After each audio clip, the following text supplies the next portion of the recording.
وانا قاعد مع معاد امبارح على القهوه بيقول لي انا صحيت الصبح لقيت حسابي البنكي فيه 100,000 كانت شهاده، والشهاده دي خلصت ومش عايز اربطها كلها شهادات، فشايف اعمل هل هسيبهم في الحساب الجاري؟ الاجابه طبعا يا عم عادل طبعا لا. ليه؟ انت كده كانك بتتفرج على فلوسك وهي بتقل بالتدريج، شبح التضخم اللي كلنا حاسينه بياكل قيمه الفلوس دي. الجنيه اللي كان بيجيب حاجه السنه اللي فاتت السنه دي مش هتعرف تجيب نفس الحاجه. طيب هل نروح نشتري بيهم كلهم حاجه واحده او نربط شهاده واحده او الكلام ده؟ برضو مخاطره كبيره. ليه؟ لان دايما ما تحطش البيت كله في سله واحده. الفكره برضو طبيعه شخصيتك هل انت شخص بيكره الصداع وعايز يمشي جنب الحيط، ولا شخص جريء ومستعد للمغامره محسوبه عشان فلوسك تزيد بشكل اسرع؟ او يمكن انت شخص متوازن عايز تاخد احسن كل حاجه او احسن عائد وكمان مفيش مخاطره، فده بنسميه شخص متوازن. ففي الفيديو ده هنتكلم مع بعض عن افضل خطه استثماريه مفصله ومرنه عشان خاطر عشان خاطر تناسب شخصيتك. انا مش بس هقول لك تعمل لا، انا هعلمك ازاي تفكر كمستثمر. هنبني سوا مع بعض محفظه استثماريه مخصصه ليك، وهشرح لك ازاي تختار النسب اللي تناسب شخصيتك واهدافك وتخلي فلوسك تشتغل لك مش انت اللي تشتغل عشانها. يلا هات كوبايه الشاي بتاعتك وتابعنا بعد الفاصل.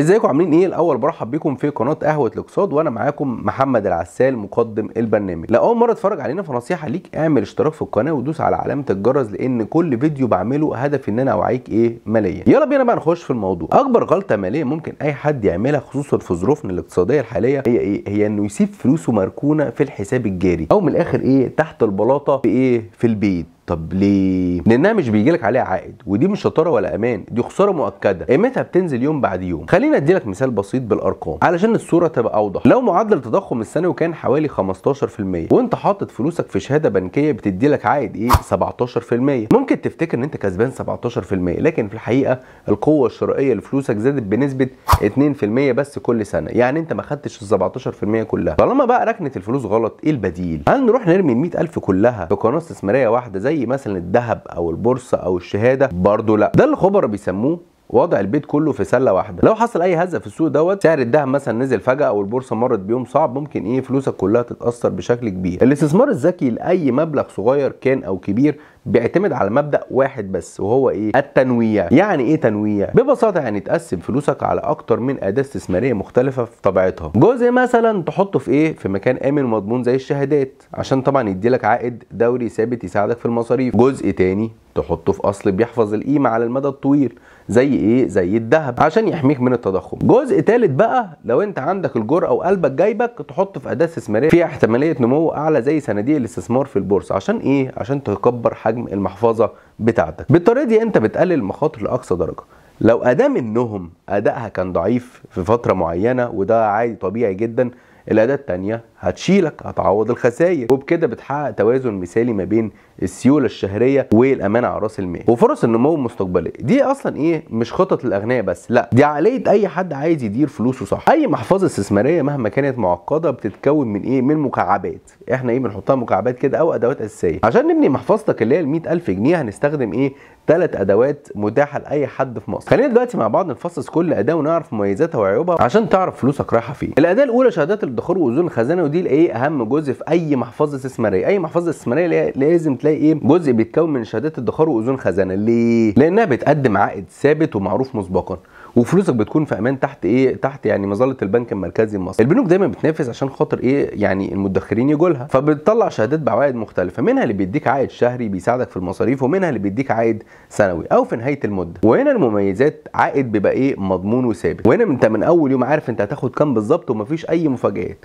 ده بيخليها مثاليه لو انت محتاج دخل شهري ثابت او عايز تامن جزء من مدخراتك بدون اي مخاطره، وسهل توصل لفلوسك اي وقت. بس هل الحلو يكمل؟ لا، في عيوب. اول عيب العائد الكبير ده مع التضخم بيبقى قليل. تاني حاجه سيوله مقيده. اغلب الشهادات بتشترط ان مفيش كسر قبل مرور 6 شهور، ولو كسرت بعد 6 شهور بتدفع غرامه او بتخسر جزء من الارباح. تالت حاجه العائد الثابت. العائد الثابت بيضيع عليك الفرصه او الاستفاده من اي ارتفاع كبير ممكن يحصل في اي اسواق تانية زي الذهب والبورصه. هنلاقي الاداه الثانيه معانا هي الذهب، وده المكعب الثاني وبنسميه مكعب الحمايه. الذهب هو ملاذ امن تاريخيا والناس بتلجا ليه في اوقات الازمات. دوره في محفظتك مش انه يجيب لك دخل شهري، لا، دوره الاساسي هو الحفاظ على قيمه فلوسك ضد التضخم على المدى الطويل. مميزات الذهب اول حاجه حمايه ممتازه من التضخم، ودايما احنا عارفين تاريخيا سعر الذهب بيرتفع لما قيمه العمله بتقل، فبيكون درع حمايه لثروتك. تاني حاجه قيمه عالميه، الذهب معترف بيه في اي مكان في العالم وده بيديه قوه واستقرار. تالت حاجه تقدر تبيعه وتحول له فلوس في اي وقت تحتاج بيه للسيوله، سواء في محلات الصاغه او مثلا لو انت بايع. العيوب طبعا مفيش دخل ثابت، الذهب مش بيديك ارباح شهريه او فايده شهريه، مكسبك الوحيد بيجي من فرق السعر لما انت اشتريت بكام وبعته بكام. تاني حاجه لو في تكاليف اضافيه طبعا المصنعيه والتخزين. تالت حاجه في تقلبات سعريه، زي ما احنا شايفين ان الذهب بقاله فتره بيعلى بس ممكن يقل، بس لو قل هيبقى نزوله مؤقت. الاداه الثالثه معانا ودي المكعب الثالث، ودي صناديق الاستثمار في البورصه، ودي بنسميه مكعب النمو. فلو عايز تجرب الاستثمار في البورصه وتستفيد من نمو اكبر الشركات في مصر بس من غير ما تحتاج خبره كبيره او تتعرض لمخاطره عاليه، الحل هو صناديق المؤشرات، واللي تحديدا بتستثمر في مؤشر EGX 30 او اكبر 30 شركه في البورصه المصريه. طب ايه مميزات؟ توزيع فوري، يعني بدل ما تشتري سهم شركه واحده وتخاطر بكل حاجه، انت بتوزع استثماراتك على 30 شركه مره واحده باقل مبلغ ممكن. تاني حاجه اداره احترافيه بتكلفه قليله، وهنا مدير الصندوق هو اللي بيتولى كل حاجه وانت مش محتاج تتابع السوق كل يوم. تالت حاجه انت بتستفيد من النمو القوي المحتمل لاي شركه ممكن تكبر في EGX 30. طيب ايه بقى العيوب؟ في مخاطره في السوق، بانه استثمار في البورصه معرض لتقلبات السوق، ممكن تكسب وممكن تخسر على المدى القصير. تاني حاجه مش بيضمن لك ربح، يعني عكس الشهادات هو حاجه مضمونه انما انت ممكن تخسر اصلا فلوسك. طيب دلوقتي بقى بعد ما فهمنا كل اداب بالتفصيل، جه الوقت ان احنا نركب المكعبات دي كلها مع بعض. لازم نفهم ان مفيش خلطه واحده مناسبه للكل، الخلطه الصح هي اللي على مقاسك انت وعلى قد قدرتك على تحمل القلق. شوف انت مين من الشخصيات الثلاثه دول واختار الخلطه اللي تريحك. النوع الاول المستثمر المتحفظ، وده شعاره الامان اولا. شخصيته هنا ان ده شخص اهم حاجه عنده ما يخسرش مليم، نومته الهاديه بالليل عنده اهم من اي مكسب كبير ممكن يحصل بكره، بيكره المخاطره، بيحب النتائج المضمونه والمعروف، وغالبا بيكون الشخص ده بيعتمد على الفلوس دي في المستقبل القريب او ما عندوش استعداد نفسي لتقلبات السوق.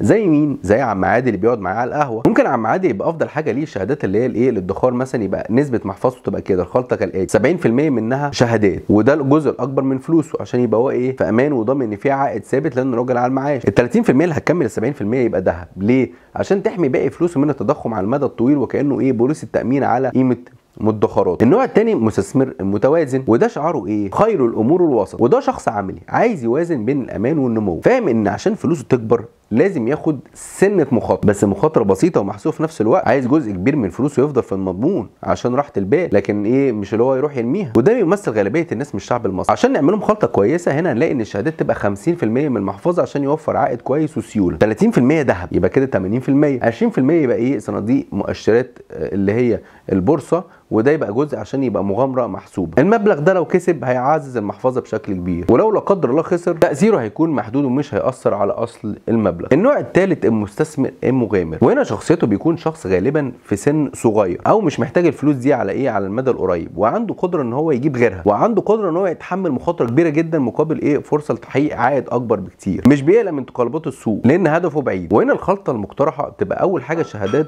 الادخار. شهادات الادخار هنا بتوفر نقدر نقول 30% جزء من السيوله ولو في حصل طوارئ، وذهب 30% طبعا كأداة استقرار وحمايه اساسيه في المحفظه ضد اي ازمات، فيبقى كده 60%، ونخلي 40% صناديق المؤشرات، وده بنخصص جزء اكبر للبورصه. الهدف هنا استفاده القصوى لو حصل نمو او حصل مثلا سهم كبر او زاد او مؤشر زاد، ساعتها هنا فلوسه هتعلى اسرع من الشهادات واسرع من الذهب. قول لنا كده انهي استراتيجيه من دول عجبتك وحسيت ان انت بدات تفهم الصوره بشكل اوضح. دي استراتيجيات الناس الموجوده، وانت لو انت شفت كل استراتيجيه من كل واحد من دول هتلاقي حسيت انت بدات تفهم الصوره بشكل اوضح. لو عجبتك الاستراتيجيات اللي احنا قلناها من شويه كده وحسيت ان انت ابتديت تفهم الصوره بشكل اوضح، اعمل لايك على الفيديو دلوقتي. طيب بما اننا بنتكلم عن الاستثمار الذكي، خلينا اديك نصيحه ذهبيه، وده الجزء الخاص بالشهادات الاستثماريه عشان تتجنب اشهر خطا بيقع فيه الناس. ما تعملش شهاده واحده بكل المبلغ المخصص ليها، وفيديو انا عملته الفيديو ده لازم تشوفه قبل ما تربط اي شهاده. الفكره ال 100000 جنيه بنتكلم عليها دي اهم المبلغ، هي العقليه اللي انت